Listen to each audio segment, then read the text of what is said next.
இன்னைக்கு 12th result வரப்போது. இந்த ரிசல்ட் தான் உங்க லைஃபே தீர்மானிக்கும். இது ரொம்ப முக்கியமான டெசிஷன் உங்க லைஃப்ல அப்படின்லாம் எதுவுமே கிடையாது. இன்னைக்கு 12th ரிசல்ட் வரப்போது.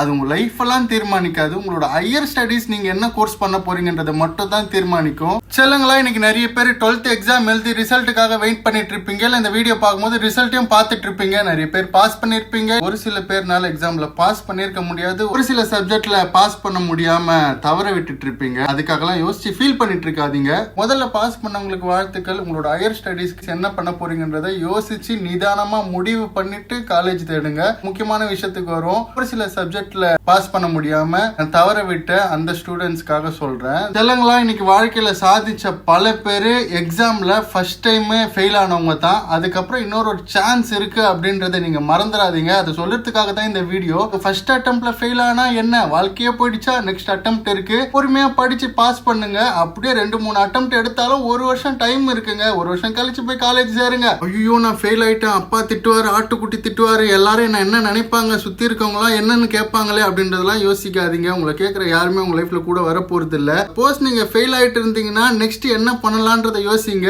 முடிஞ்ச அளவுக்கு விட்ட சப்ஜெக்டை திரும்பவும் பாஸ் பண்ணதுக்கு ட்ரை பண்ணுங்க, அட்டம் பண்ணுங்க. அப்படி உங்களுக்கு இன்ட்ரெஸ்ட் இல்லைன்னா அதை தவிர மற்ற நிறைய கோர்ஸ் இருக்கு, ஸ்கில்டு எஜுகேஷன் நிறைய இருக்கு, அதுக்கெல்லாம் ட்ரை பண்ணுங்க. லைஃப்ல நிறைய ஆப்ஷன் இருக்குங்க. இதுக்கே ஃபெட்டப் ஆகி தயவு செஞ்சு அப்படியே உட்காந்துராதீங்க. முயற்சி பண்ணுங்க, கண்டிப்பா முடியும். தயவு செஞ்சு ஃபெட்டப் ஆகாதீங்க, ஜாலியா இருங்க. வெற்றியோ தோல்வியோ அதை ஸ்போர்ட்டிவா எடுத்துக்கோங்க. நீங்களாம் ரொம்ப ஸ்ட்ராங்கானவங்க, போல்டானவங்கன்னு எனக்கு தெரியும். அதனால உங்களுக்கு எல்லாம் அட்வைஸ் பண்ண வேண்டிய அவசியம் இல்ல. உங்க ரிசல்ட் வந்ததுக்கு அப்புறம் நெக்ஸ்ட் என்ன பண்ணுன்ற விஷயத்தை நோக்கி ஓடுங்க. செஞ்சு ரிசல்ட் நெகட்டிவா வந்து அதையே யோசிச்சுட்டு உட்காந்து இருக்காதீங்க. நெக்ஸ்ட் வேலை என்னன்னு பாருங்க. என்னோட சஜஷன், முடிஞ்ச அளவுக்கு நெக்ஸ்ட் அட்டெம்ப்ட் எழுத ட்ரை பண்ணுங்க. எப்படின்னா டிகிரி முடிச்சிங்கன்னா அதுக்கப்புறம் நெக்ஸ்ட் என்னன்றதை பிளான் பண்ணிக்கலாம். சரி மக்களே, முடிஞ்ச அளவுக்கு இந்த வீடியோ ரிசல்ட்டுக்காக வெயிட் பண்ற ஸ்டூடெண்ட்ஸுக்கு ஷேர் பண்ணுங்க, உங்க பேரண்ட்ஸுக்கும் ஷேர் பண்ணுங்க. சரி சலங்களா, இப்ப நீங்க கமெண்ட் பண்ணுங்க. யாரெல்லாம் 12th ரிசல்ட்டுக்காக இன்னைக்கு வெயிட் பண்ணிட்டு இருக்கீங்க, ரிசல்ட் வந்துச்சா அப்படின்ற ஒரு விஷயத்தை கமெண்ட் பண்ணுங்க, பார்த்து தெரிஞ்சுக்கிறேன்.